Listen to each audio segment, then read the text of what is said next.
Welcome back to Let's Talk Politics, where we dissect the events and the voices shaping Nigeria's political landscape.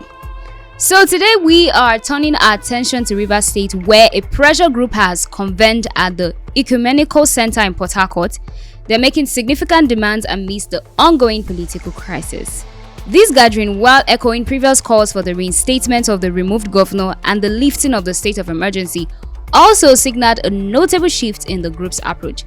Now let's break down the key elements of this event. We are crying, praying, calling on the elders of the state, elder statesmen, our president, everyone that is involved in this unlawful decision. We are praying that there will be peaceful resolution to this matter. We are gathered here to pray for peace, like we've always prayed.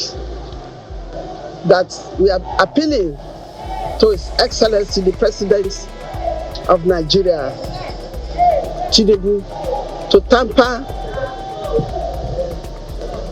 justice with peace. We are asking him to call back our governor. So the core demands of the pressure group remain consistent: the return of the removed governor and then the end of the state of emergency. These demands speak to a deep-seated dissatisfaction with the current political arrangements in Rivers State. However, this gathering introduced a new dimension, a strong emphasis on peace and reconciliation. The group is not only advocating for their political demands but also calling for a dialogue and then a resolution between the warring parties.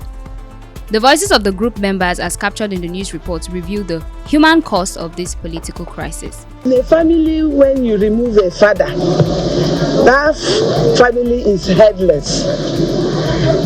And we can see that our father, the father of Rivers State, had been removed, dislocated.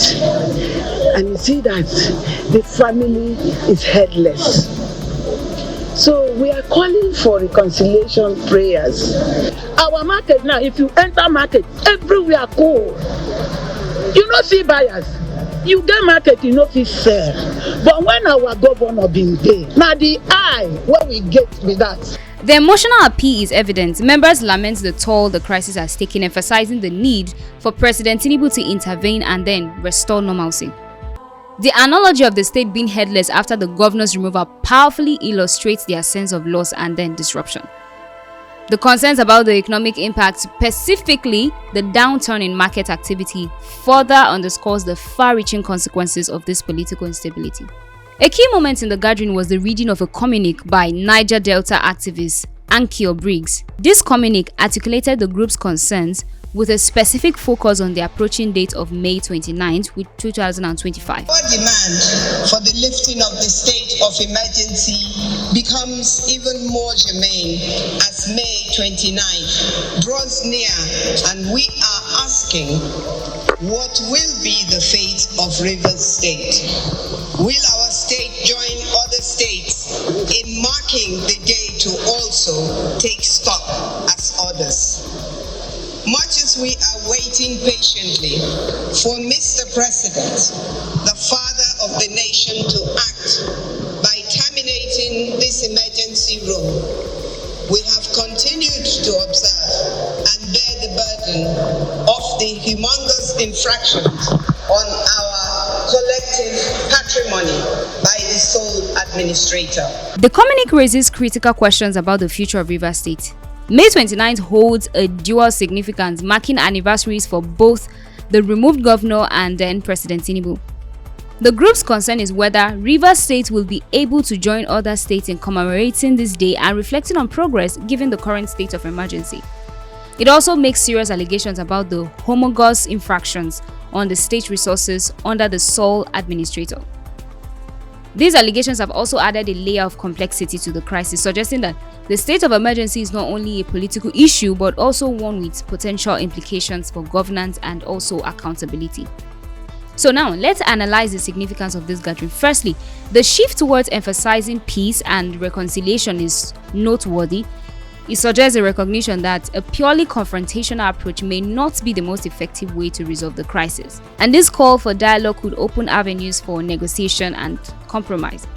Secondly, the focus on May 29 adds a sense of urgency. The approaching date creates a deadline, a point at which the situation in Rivers State will come into a sharper focus. This could intensify pressure on President Tinubu to take a decisive action. Thirdly, the allegations in the communiqué regarding the sole administrator are very significant. And if proven, these allegations could further erode trust in the current administration of Rivers State and also strengthen the case for a return to normalcy. And then finally, the appeal to President Tinubu shows the central role of the federal government in resolving this crisis. The pressure group sees the president as the key actor who can temper justice with mercy and then also restore political stability to Rivers State. So in conclusion, this gathering of the Rivers State pressure group reveals a complex situation with significant implications right now. The group's demands, coupled with their call for peace, it reflects a multifaceted nature of the crisis. The concerns about governance, accountability, and the looming date of May 29 add further weight to their appeal. So the ball is now firmly in the court of President Tinubu, whose response will be crucial in determining the future of Rivers State. Well, that's all we have for this edition of Let's Talk Politics. We hope that you join us next time as we continue to dissect the crucial issues shaping our nation, Nigeria.